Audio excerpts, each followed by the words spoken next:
Good afternoon, evening, and possibly morning, depending on where you are joining us from in the world. Thank you so much for joining us today for episode 3 of season 2 of Black Writers Read. My name is Nicole M. Young Martin, and I serve as the producer and host for this series. I'm coming to you from my home office in Northern Connecticut. Just for reference, given that I am at home, you may hear some dogs in the background. I have several. One of them is snoring cute right now, so you may hear her at some point. Again, we're still existing in the midst of COVID. Black Writers Read showcases, celebrates, and honors the words, work, and traditions of Black writers from across the country, across genres, across experiences, and across the African diaspora.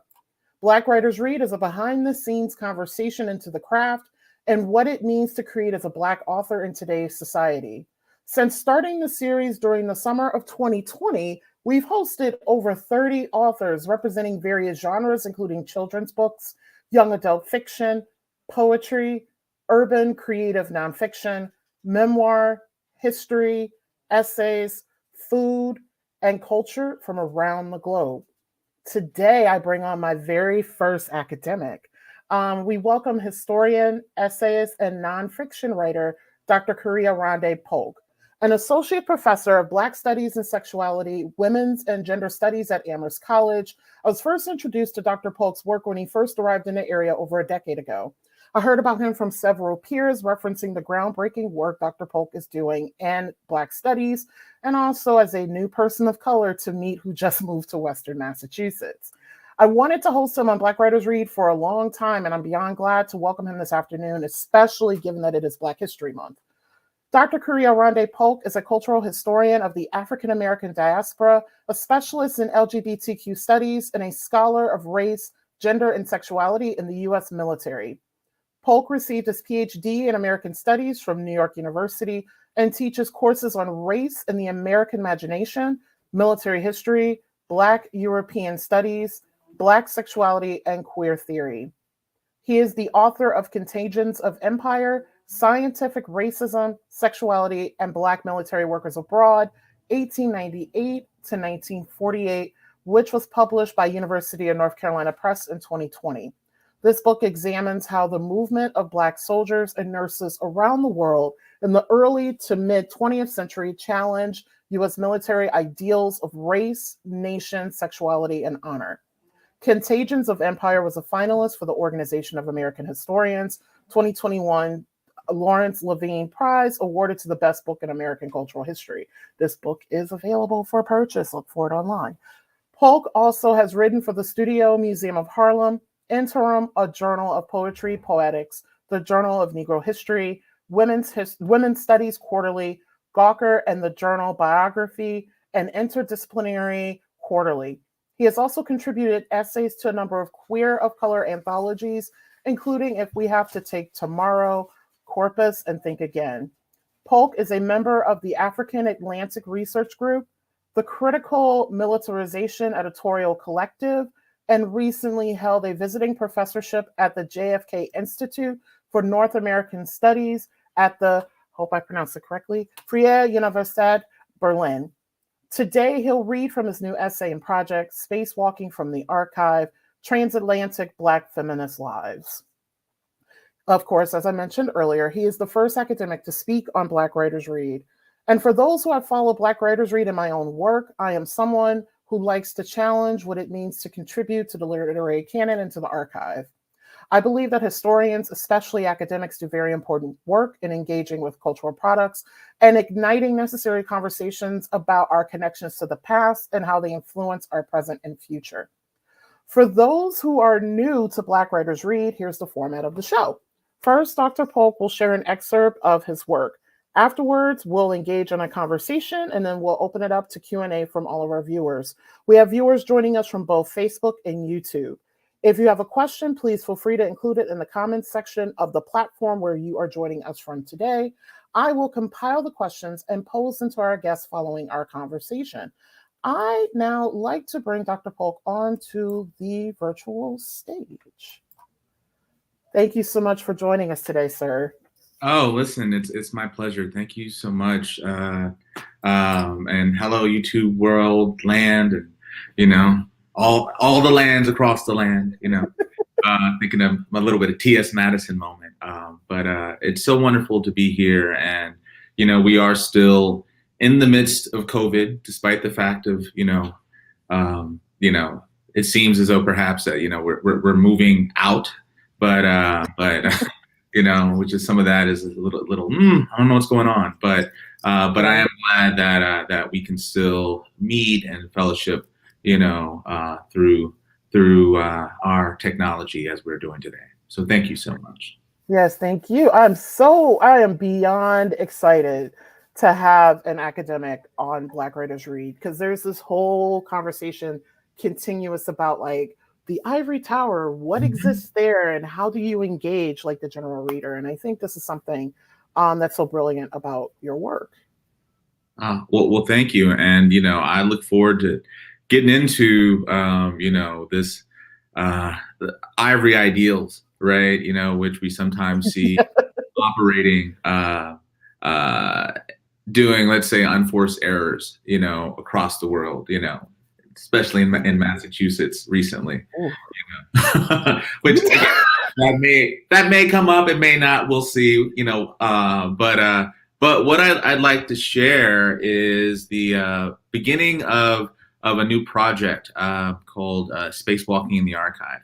And it's a way for me to both think about some of the things that I wrote about my first book, but also to really think about using essays as ways of engaging readers beyond the ivory tower, and really thinking about the idea of archives, and what does it mean to either recover or rescue stories by folks who weren't even known to be lost, in many cases.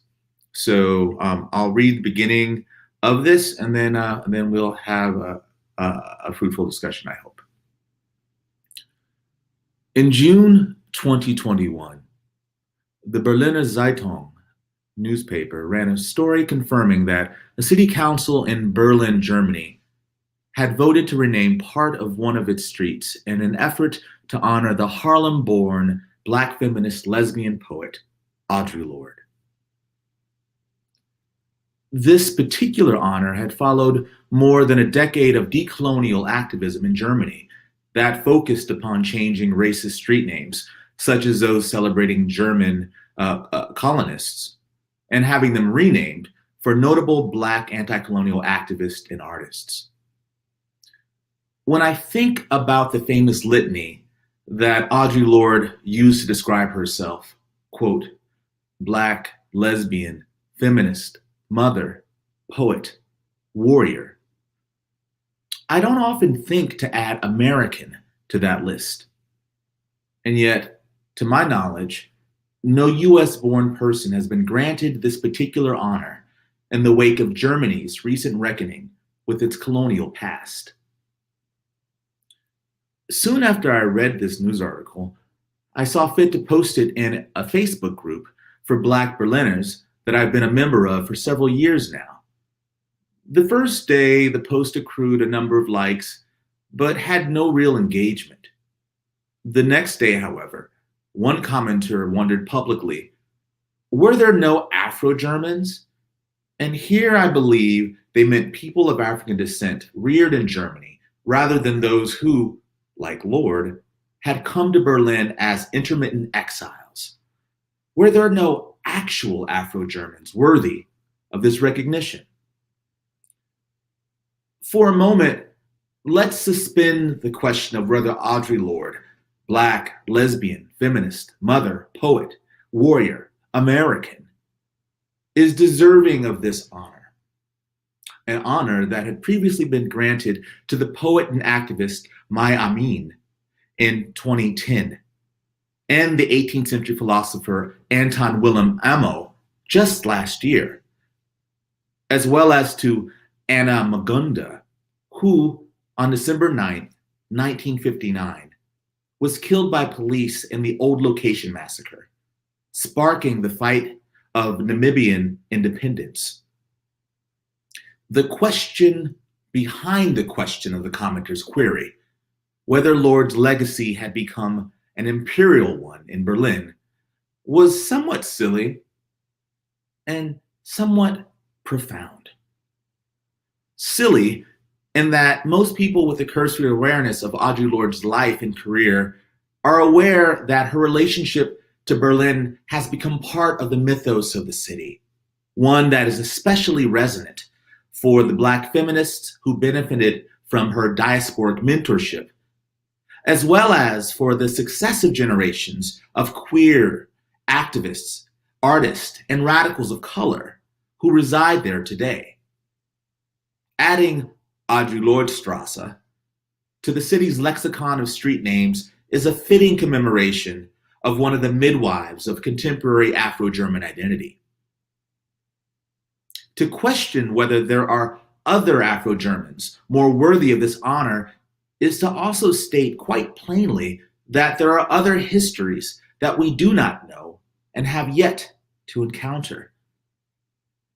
As inelegant as this provocation may be, it allows us to reflect upon how the canonization of activists and artists can inadvertently exert hegemonic authority over the stories we reclaim, both inside and outside of the academy. And undoubtedly, Lorde is one such figure, a star with such a massive following that other historical and cultural narratives seem to orbit her, trapped in the gravity of her vital contributions to an array of intersecting movements and fields. Far from this being a singular event, we might also think of the rehabilitated figure of Marsha P. Johnson, whose participation in the Stonewall riots, their work as co-founder of Street Transvestite Action Revolutionaries with Sylvia Rivera in 1970, as well as their motto to pay it no mind. The it referring no doubt to the prescriptive social norms that crosscut her Black, poor, and gender nonconforming existence. All of these biographical details have posthumously turned her to a hallowed icon in the trans and queer community today. And like Lorde, Johnson has also recently been honored through renaming a public space. Williamsburg's East River Park in Brooklyn was renamed as Marsha P. Johnson Park last year. Perhaps we should remain clear-eyed about these belated moments of recognition of Black, queer, and trans figures to the renaming of public space, however. A case could be made in both Brooklyn and Berlin that the memories of Lorde and Johnson have been enlisted by global capital to hide the violence of hypergentrification, to pink wash away queer, trans, and houseless folk of color from the very public spaces being commemorated in their honor. Such contradictions illuminate the fractures of our society like broken pottery held together by gold resin. Whether we receive these venerable acts with enthusiasm or with suspicion, I would caution us to make sure that all of our critical interest in and attention given to these particular subjects is not wholly subsumed in the space-time of their particular existences. The term space-time, taken from Michelle Wright's 2015 book, Physics of Blackness, Beyond the Middle Passage Epistemology, aims to displace dominant and hegemonic origin stories of Blackness that begin with the horror of transatlantic slavery before progressing in a linear fashion outward. Understanding Blackness as a construct of space, aware, as well as time, a win, Wright's work helps to destabilize the slavery to freedom narrative arc as the sole path to authentic Black identity formation. complicating the wheres and winds of Blackness through our contemporary moment of archival retrieval, the now through which the past, present, and future are always interpreted.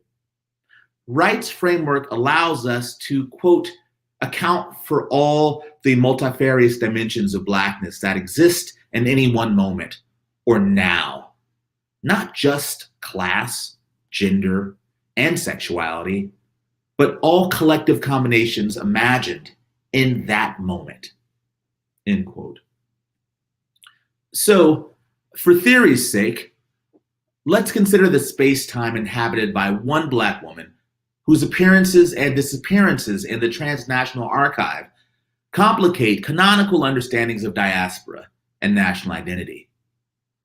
Performing a spacewalk, if you will, between the life she lived in Berlin in the 1940s, her death in Buffalo, New York, less than a decade ago, and our contemporary moment of archival encounter continues a project of historical recovery begun by the Black women in Lord's poetry course at the Freie Universität nearly 40 years ago, while also troubling the tether between freedom and citizenship for the African Atlantic subject in exile. Thank you. That was amazing. Oh my gosh, I'm so excited. It's time for the conversation. So the first question I have for you, Dr. Polk, academics arrive to their craft via a very specific journey, one that includes undergraduate and graduate education, being able to identify your research interests very early in your career, selecting mentors and a carefully crafted circle of support. How did you discover your voice as an academic, and when did you first know that you wanted to write for this particular audience? It's a great question, and in some ways, it definitely does take me back to thinking about graduate school, but also life before graduate school in undergrad. And I bounced around a bunch in undergrad, and I finished off at Oberlin College, and I was an English major with a creative writing minor. And so this was in many ways, I always saw myself as someone who wanted to write. It's always been something that has just been a part of my core. And I do actually remember one of my writing professors, Dan Sean, actually. At some point, we were talking about graduate school and possibilities, and he said, well, there's nothing wrong with getting an MFA. He thought that was a fantastic idea. But he said that the reality is that most writers, unless they're independently wealthy, they often make their money by teaching. And so he said that, and again, this is 1999 or so, and he's like, so just keep in mind that MFA is a fantastic degree, but it is terminal in certain ways. And he also knew that I liked to learn, and I was sort of curious about lots of different things. So he at least gave me an option to think about, well, you can go and get an MFA, but what would happen if you got a PhD? Would you still be able to think the thoughts and write the way that you want to? And so that was, in some ways, that helped me make the choice to pursue a PhD. And during my time at Oberlin, I was a Mellon Minority Undergraduate Fellowship fellow. And so I went to grad school at NYU in a program, an American Studies program. And for me, that was a way of really looking at the intersections between disciplines and ideas and concepts and theories. And so that was a way in which I began to lay a kind of intellectual foundation. But in reality, there were so many things that happened during the decade I spent in New York City that were not technically part of my education, but were completely a part of my education. So that involved doing work for Institutes for Gay Men's Health at Gay Men's Health Crisis. It also involved doing work, working as a bartender. And in fact, actually, I was working as a bartender at a great bar in Brooklyn, Grand 275, Black, queer-owned, that brought me in contact with so many great people, but specifically DJs. And this is what's so important for me. It was meeting DJs and beginning to want to DJ myself that made me think about one. I started collecting records. I started spinning. It was 2008. Everyone DJed. So it's like, but what was wonderful about what stuck in that period was really thinking about the idea of DJing as a method. That there's something about digging in the crates that I began to love. And so that really became one way in which I began to frame my own methodology in terms of what I did as an academic. That so much of the work that I do when I think about archives is influenced by the culture of DJs, right? And talking with DJs and understanding how they select certain songs or certain sounds, and how they build a narrative around certain fragments. And so much about making the fragmented whole that I then have tried to bring to the work that I do as an academic. Nice. Wow, I'd never would have thought DJ, but that kind of makes sense because that's an archive. Like DJs pull the repertoire from an archive. So that does make sense as a historian. And speaking of, the next question that I have is, in your bio, you mentioned that you are a cultural historian of the African American diaspora. Like, that is very specific.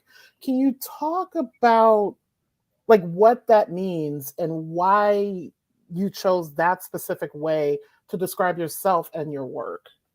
And it is such a specific experience, but it's an experience, it's a phrase that's specific, that was my way of trying to explain my particular life circumstance, growing up as a military brat, and what it meant for me growing up as an African American child, whose father was in the military. Both parents sort of traveled together. And so I was born in California. When I was 6, we moved to England. We lived there for 8 years. And then when I started high school, we moved to Okinawa, Japan. I finished high school there and then came back to the States. And when I came back to the States after, let's say, 12 years living abroad,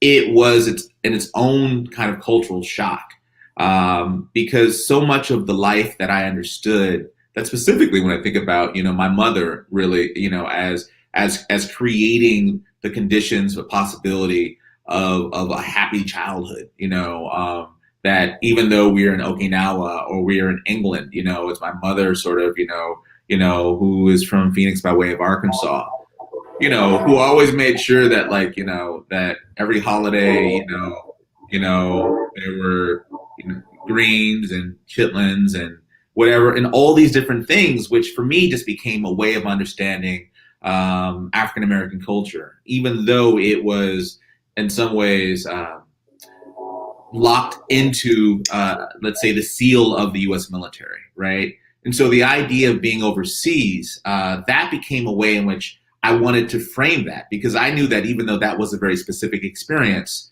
I know from my own history and history of so many other Black folks who spent time in the military that in some ways, there are millions of African Americans and millions of people of color who experience the same childhood that I did, who understand themselves either as military brats or military children, who then try to understand, what their upbringing meant, especially if you begin to think about the politics of the U.S. military abroad, right? And begin to think about the presence of Black soldiers and American soldiers overseas as a form of imperialism. So then it's this idea of then rethinking this. And so even though there is, as a part of the political nature of this understanding, there's also a strong cultural understanding, right? And so for me, this is where the idea of being able to move beyond my own experience and look, let's say 100 years earlier, to see how did other Black folks experience their time as imperialist foot soldiers in Cuba, in the Philippines, in France, in Iran, and how do we actually begin to look at their experiences for, I would say, lessons, right? Lessons for combating militarizations, lessons for resistance as well as complicity, and really thinking about the U.S. military in a way that we often don't, because the military itself is itself, and military history can be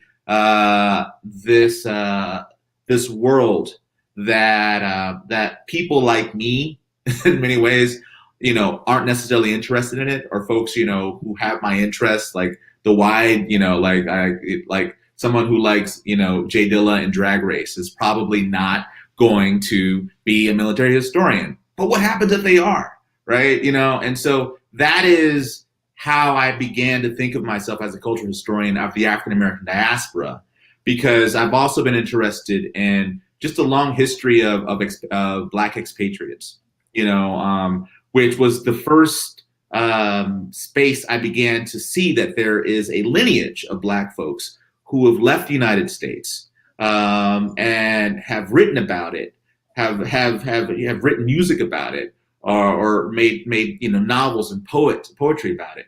That itself gave me another, let's say, keystone in the foundation to think about Black soldiers traveling the world abroad.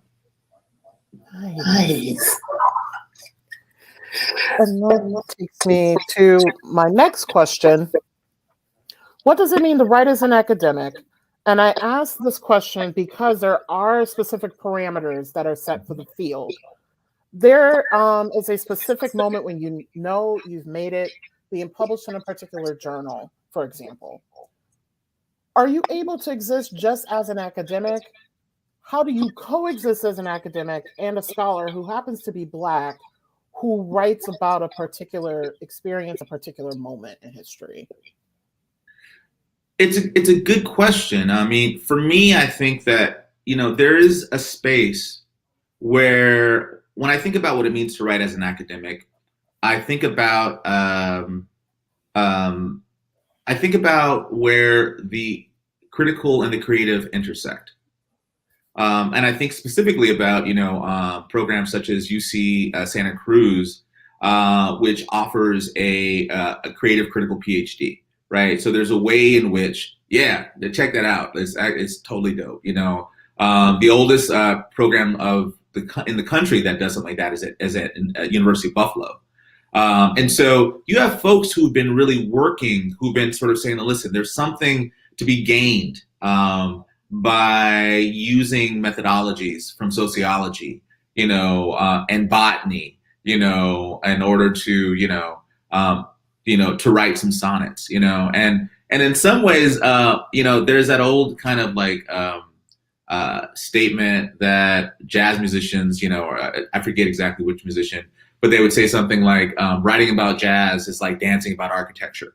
Right, as a way of sort of saying that, like, it's like, like people writing about jazz have no idea what they're talking about. But, that's a statement that really hasn't held up as well, right? Because we can, in fact, actually imagine what it means to dance about architecture, right? We can think about the embodied, narrative, of someone actually sort of thinking about, race, space, everything, right? And so for me, because I'm an academic, both who went to a program that was intentionally interdisciplinary, and that I'm in two different departments that are themselves interdisciplinary, in Black studies and sexuality, women and gender studies and SWAGs. That has allowed me to continue to not actually have to choose, because this is one of the things that often happens for people who are in American studies departments, that they often have to say, so you're either going to go literature, or you're going to be a historian, maybe you'll be an anthropologist. And I've been able to really continue to think about the questions I want to ask. And based upon those questions, that's the method that I employ. And so that, to me, is the only other thing I would say about writing as an academic is that as an academic, there is often more emphasis placed upon argumentation, Mhm. which for me has always been, it was the hardest lesson to kind of get. Because again, I was just like, let's just, write some pretty words, and talk about the world. And I had lots of, professors who were like, yeah, that's not gonna cut it. And so I had to adapt that. So it's the same way that I think for writers, the idea of dealing with the notion of question might be dealing with the question of plot or theme. And so those are some of the ways in which I've really tried to straddle these worlds while also keeping in mind the importance of communication. And so for me, as a academic who has been trained in reading theory, who loves theory, I really try to think about the idea of the word, as the unit of theory, and so the idea of making arguments, through theory, word by word. Nice. I wish I could say the same for myself, which is why I've switched programs in terms of doctoral work. I'm like, me in theory, I'm like, Well, there you go. Like, no, for real. It's actually like, its theory is crazy, right? And so it's like, you know, and the thing that I learned through reading theory is that one, it's like, 15 people will have 30 different interpretations of a paragraph. And while that is interesting, right, it also made me want to try to look for clarity and sometimes universality in language. So it isn't theory for theory's sake. That theory is being used in order to get from A to B. And so it's like, so it's those things where I often feel like I have probably forgotten more theory than I've read, and that's actually okay. You know what I mean? Because if the theory is super dope, I'll come back to it and I'll read it and I'll be re-inspired. Nice. I also got to remind myself too that what theory does is it gives you a new way of looking at things as opposed to looking at it the way that it dictates for you to do. So I have to remind myself of that. You've spent some time during your career in Germany, and I'm familiar with a very specific Afro-German cultural and literary movement. There's a lot of scholars that work in the area. Particularly, I've met a couple who were graduate students at UMass Amherst, and I didn't realize this was the thing until I met them. And they also introduced me to Audre Lorde's work and time in Germany, who you mentioned in your essay. How does the time in Germany and also spending some time with that particular work and movement inform your own work? It's been so enriching, I have to say, and I mean, there was just, one of the most amazing moments that happened during the time I began to spend months in Berlin, is that I was at a local queer cafe, and all of a sudden I began speaking with this woman, who I was like, "Oh, you're Afro-German." She was like, "Well, yes, I'm also a military brat." I was like, "Oh shit," and we became really good friends. And then she began to say, "Oh, but yeah," she's like, "Oh, I know everything about like the whole, the 1980s in Audre Lorde." It's like I was a part of that crew, and so to actually meet people who existed prior to the history being written about someone like Lorde in Berlin. It was so wonderful because what it did for someone like Lorde, it really demystified Lorde, right? There's a way in which I often like, jokingly in class, I'll say something like, Saint Audrey, right? The way, because that's how we treat her, right? And it's dope and it's nothing but respect. But to actually meet someone who understood her as, as a kind of as a troubadour, as someone, as a poet, but someone who also would dance, and someone who would also get in it, they would have arguments, right? But the kind of arguments that are productive, right? And so that has been something that's been really amazing. Also, just so many DJs who I've grown to love and respect have spent time, and this is really pre-COVID, but now we'll see what happens. Have spent time in Berlin, and so Berlin became a place where I really felt that I could witness a world of people whose political commitments and artistic commitments weren't antagonizing one another. I mean, in some ways, they would, but it was always productive. And so I would say that has been important. Also, at the JFK Institute at the Freie Universität, one, just that they have an American Studies department, and I have spent time with a number of folks there, and they have welcomed me and really helped to guide my work. But the JFKI, for anyone who's really interested, that's also where they have a number of Audre Lorde's papers as well. So it's a fantastic place to go visit in order to do archival research on Lorde's life in Berlin, because it's right there at the JFKI Institute.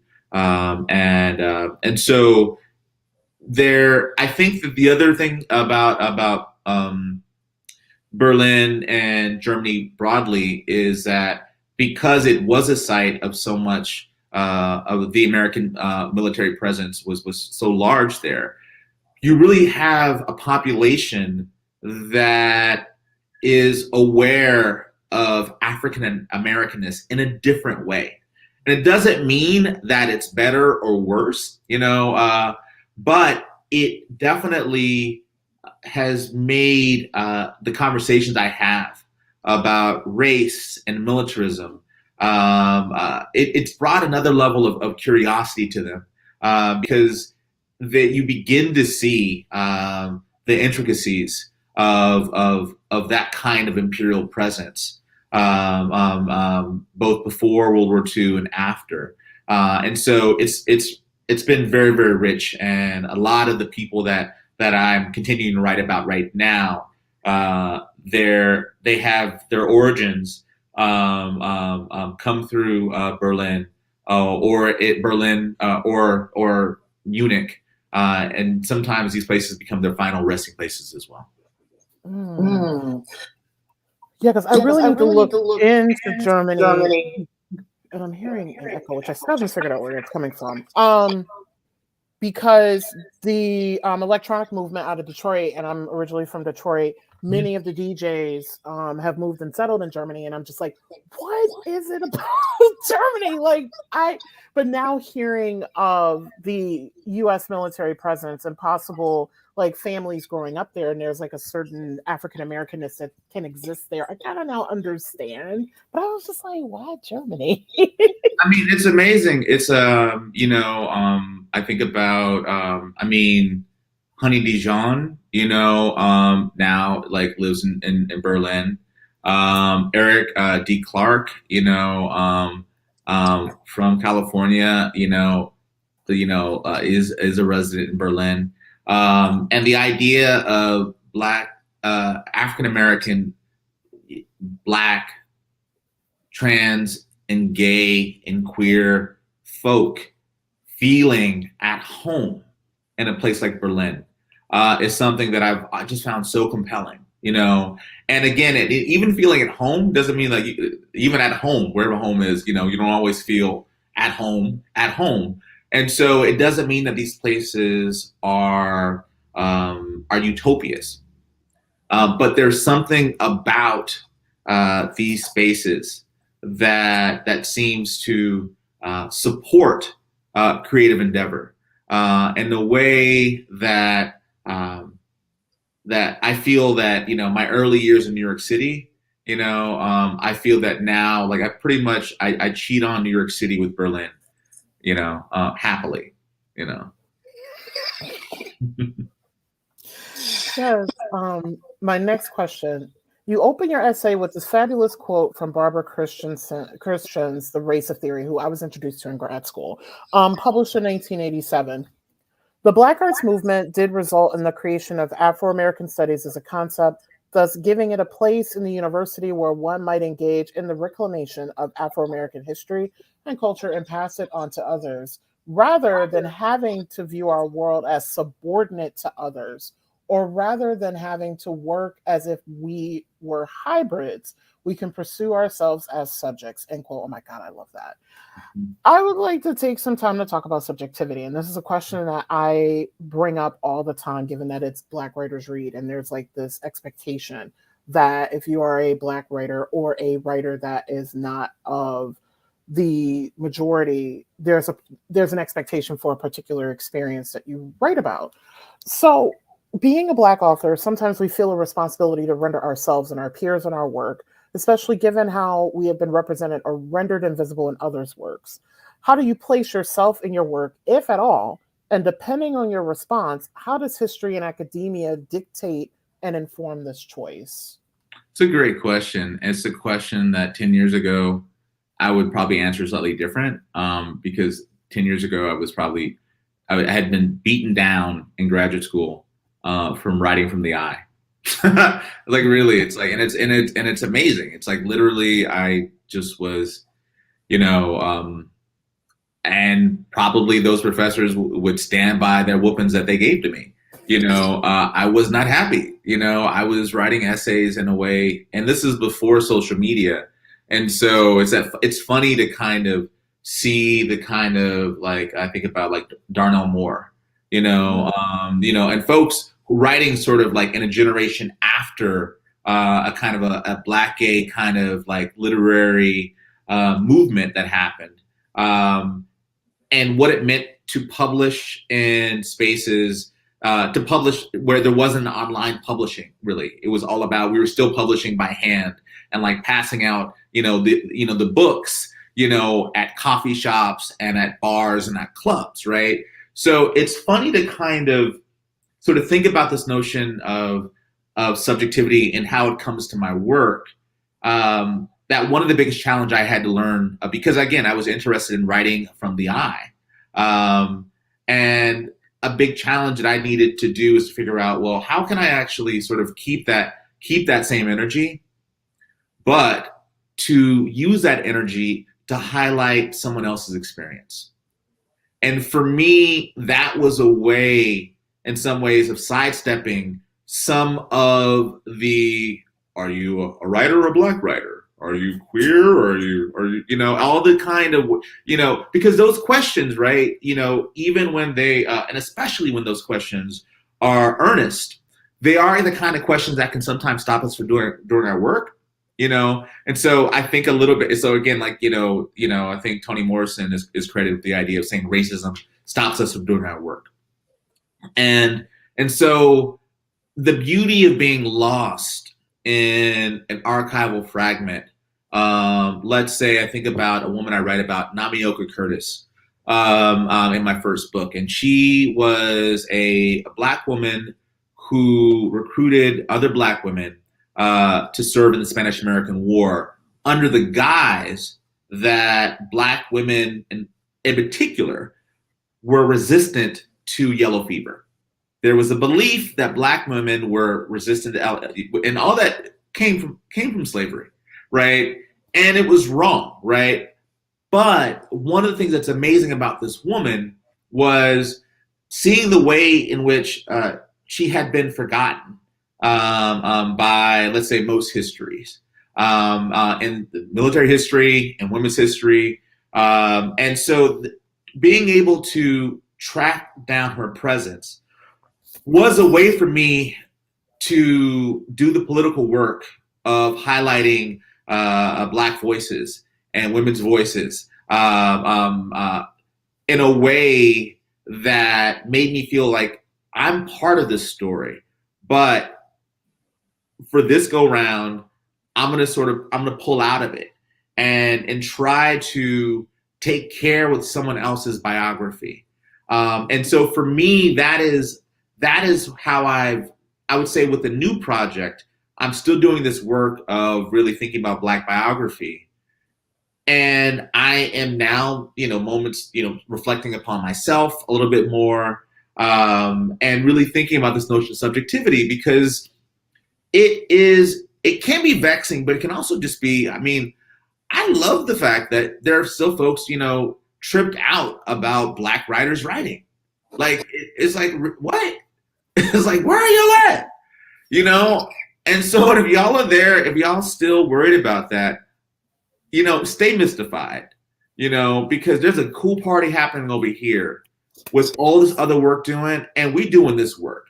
Like we are getting this work. And if y'all still, again, this is the dumb shit about the whole, sorry, I'm cursing, but you can just go right ahead. But the whole kind of critical race theory debate kind of stuff, the thing that's so silly about it is that, I understand the political efficacy of waging that debate, right? But that debate is not the work, right? That debate itself is not critical race theory.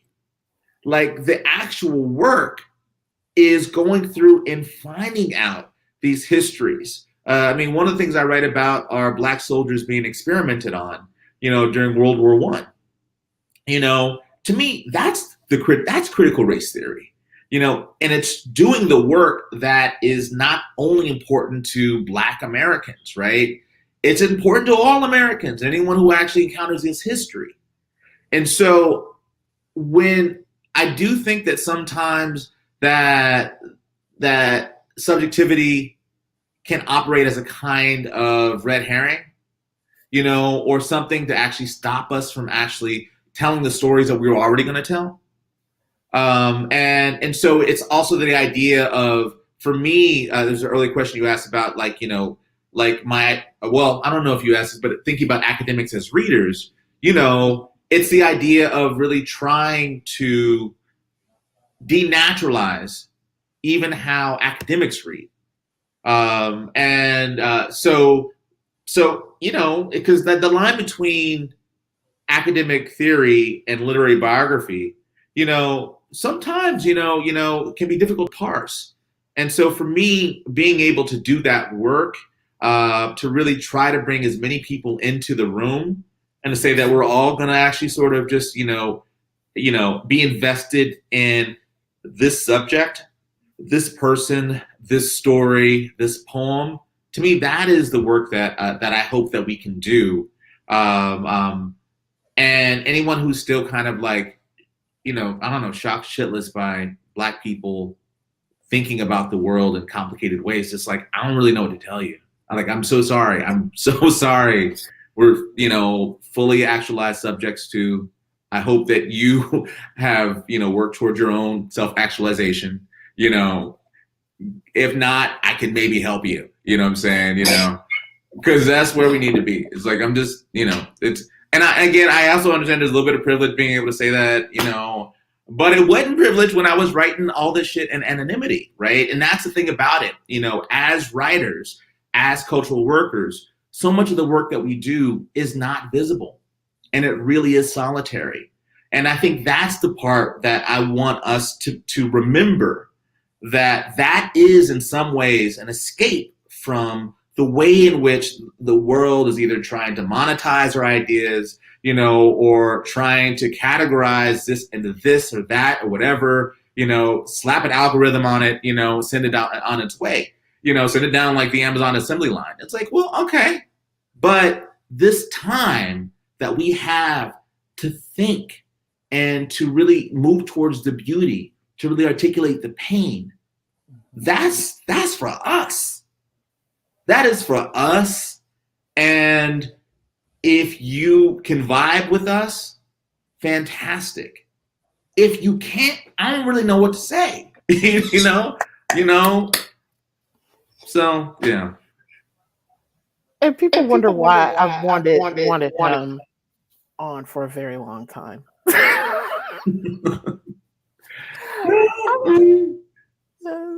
Yeah. We trying. We're just trying. Listen, we're all just trying to figure. We're just. I mean, that's the thing. We're all just trying to figure this stuff out.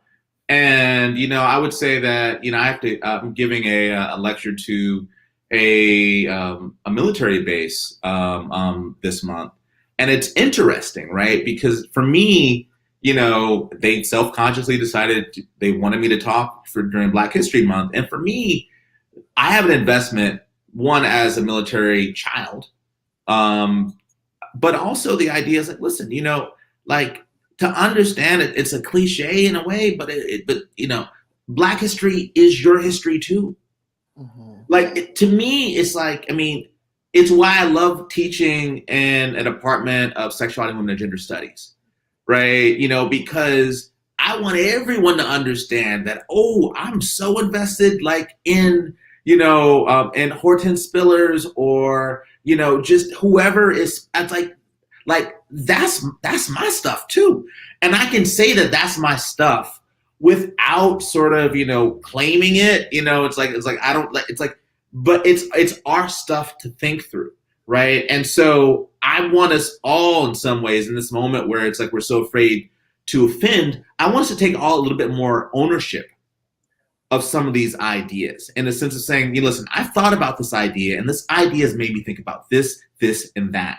And that's what I'm hoping that I can, again, speaking to a military base, it's like, that, you all have an investment in Black history, whether you know it or not. And it's not necessarily just to, make you feel like ashamed or angry or whatever. It's like, no, because this shit's dope.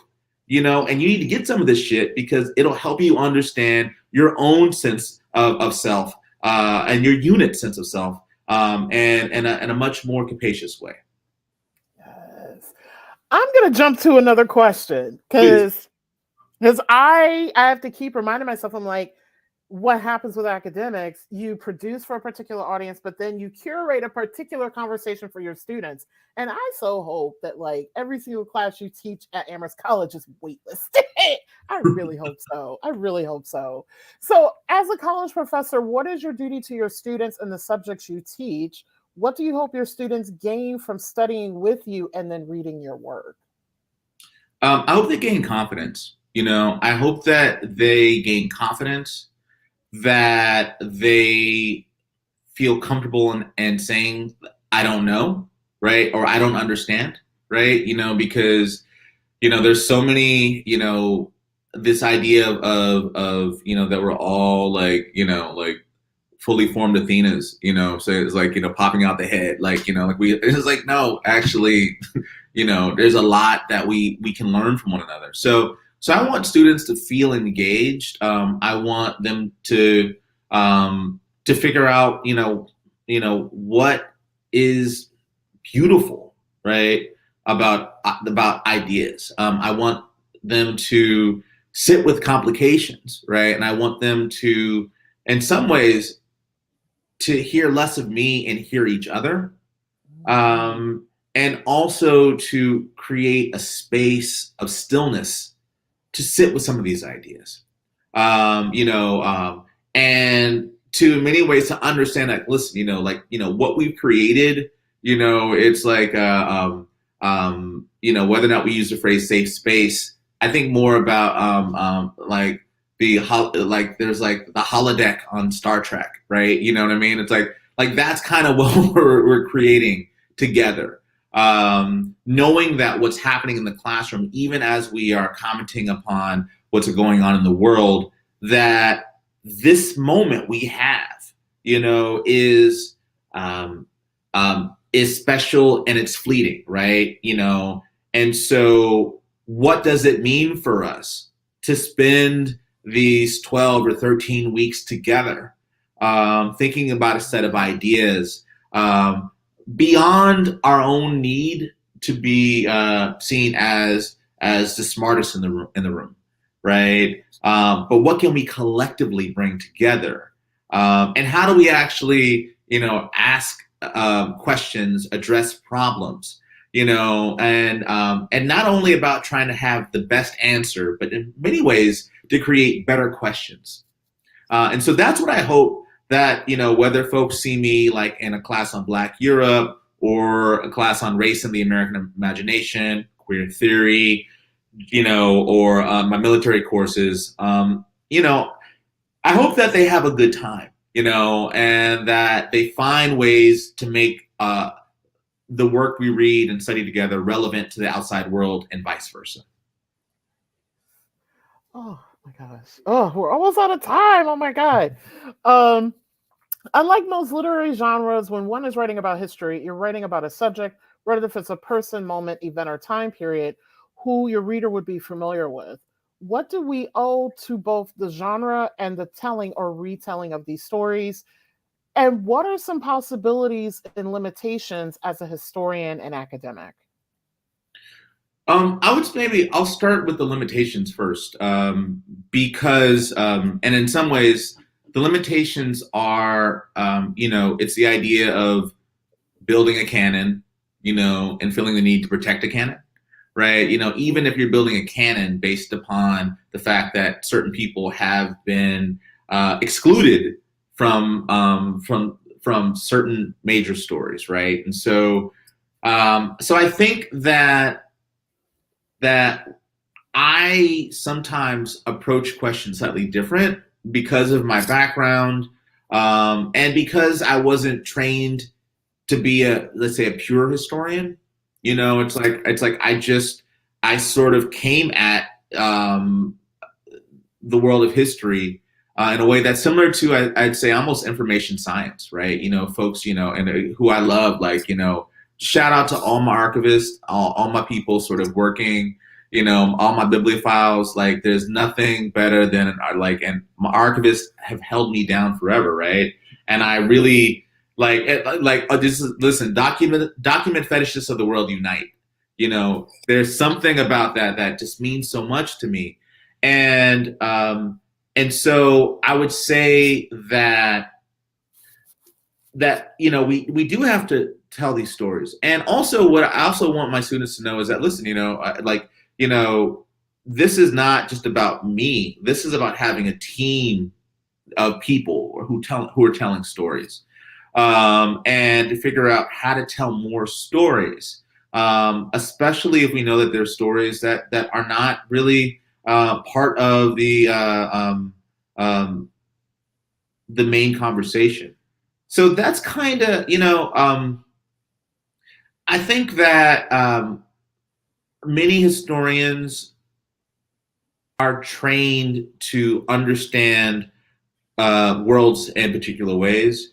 And so even thinking about like Nicole Hannah-Jones and the 1619 Project, and all of that, right? Again, all of that sort of, ginned up anger about a new interpretation of energy, of history. That's just, again, there's something like the irate anger there is I don't get it. It's like one of those, I'm like, what y'all mad about? What are you really mad about? And I can draw some assumptions about what you're really mad about, but I don't even want to do that because your assumptions are stopping me from doing the work I want to do, And so I think that we're in an interesting moment where I hope that our work as historians is being paid attention to. But I also hope that, especially for people who are like working on their dissertations right now, who are just thinking about ideas, at a moment of inception, I hope that they have the clarity to hear themselves think, as opposed to only think about their work in relationship to what's happening today. Because I think that we need stories, not for today, we need stories for the next 20, 30 years. Nice. And on that note, I'd love to end our conversation with what is next for you and how can the Black Writers Read community support you in your work? Well, one, just the idea of being here. I mean, thank you so much for the support. What is next is sort of a couple of new, let's say, branches or tethers to the Spacewalking project. One involves the oral history and in many ways the sort of still untold story of the only known, how do I say this? I would say the only gay Tuskegee Airman who's ever given an oral history, right? And so this is someone who I encountered, I encountered him on a documentary, and then I was like, wait, huh? And it was that interesting moment where it was clear that like the well-intentioned documentary filmmaker and the historian didn't quite know the significance of having a gay Tuskegee Airman. And so part of that is the idea of like, so that's one tether. And another tether that I'm working on is identifying Amherst College. Let's say, I think their first, I would say their first trans woman of color who was this amazing woman, Tamara Johnson from Queens, and attended Amherst. Attended Amherst before it became co-ed. So graduated in 1972. Yeah. And one of the reasons we know that she transitioned because she moved to Munich because, she was bad, and was brilliant and was like played music, did all this amazing work, and needed to was applying to a new job and needed her transcripts from Amherst. And so wrote Amherst and said, hi, just so you know, it's like I've actually sort of, I've transitioned 1980, 81, 82. So it's this idea of tracing figures like this who were in many ways never expected. I can't say that they never expected, but people that you just didn't know these people existed. And so for me, it's about sort of, bringing these stories just, to kind of crescendo. And so anyone who has information about Tuskegee Airmen, anyone who knows about black trans women, in Germany, please contact me either at Twitter at Khary Polk or an email at kpolk@amherst.edu. Nice.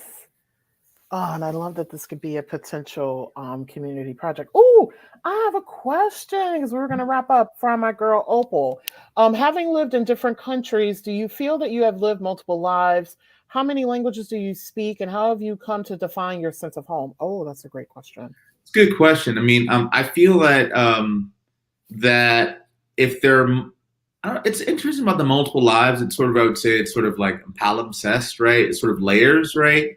But there is that question. It's like, I'm heading to Berlin in about 2 weeks. And I haven't been there in over 2 years. So there is a question of, who I was, January 2020 before, everything happened, and whether or not I'm going to actually sort of see that same person, that same me, right? Am I going to, have I changed? Who's changed more? Germany because of COVID, or me because of my life. Right now, it's like I'm a slow language learner, and so I am working diligently on my German. But it's also been wonderful to learn German in the service of a number of different research projects. So if you read the essay, the first essay in the series, Spacewalking in the Archive, you'll see that a lot of that work is about a Afro-German woman who chooses exile in the United States in in the 1950s, at a time when most Black African Americans who were in Germany were like, Germany, this is amazing. It's like, this is the most amazing place. Why would you ever want to leave? Well, this is a woman actually who who experienced the Third Reich, who, as an Afro-German, was forced to perform for the Nazis, as a performer. So she was a part of a family trapeze act. And she also knew a lot of her friends, or some of her friends who were Black women who were sterilized. And so she was like, listen, y'all might have Jim Crow, but I got this whole other thing that has happened here, and I would rather sort of exile myself, in the United States and take my chances in the United States than try to, rebuild my life in Germany. So for me, those are the ways in which, as I continue to work on my German, that I hope that it is both for personal growth, but also for the articulation of these other narratives. Nice. Oh, there's so much more we can talk about, but it's Saturday, and I know people are like, we want to go outside either. As we were talking today, it was first nothing outside, then turned into a complete blizzard in Connecticut. So people are probably like, I want to go play in the snow or do something. So Dr. Khary Oronde Polk, thank you so much for joining us today. This was such an amazing, amazing conversation, and I cannot wait to see what continues coming of the project that you share with us today. Well, thank you so much. I mean, it's a pleasure and a blessing. And thank you for the invitation, and thank you for starting Black Writers Read during this, hopefully, both a kind of a nadir of our social lives, right? But also that's become like this amazing pinnacle, right? And so thank you for this work, and thank you for continuing it on, and creating a legacy for us to follow. Oh, that means so much. Thank you so much. So I'm going to go ahead and wrap up. There's a couple of things that I wanted to tell everyone. So as my dogs bark, I think I told you at the beginning, my dogs may bark at some point. So thank you all for joining us today. There's so much happening. Black Writers Read is growing a lot, so much so, beginning in March, we will return back to a monthly format. I have guests lined up for the rest of the year, and I'm so excited to share the slate of who will be joining us for wrapping up season 2 and beginning season 3 in September. I also have a big announcement coming up within the next week or so, so please be sure to find me on social media and online. My website is www.nicolemyoung.com. I'm on Facebook at writer Coco Pen Explorer and on Instagram at Coco Pen Explorer. So thank you all so much for joining us today, and thank you so much for making Black writers matter.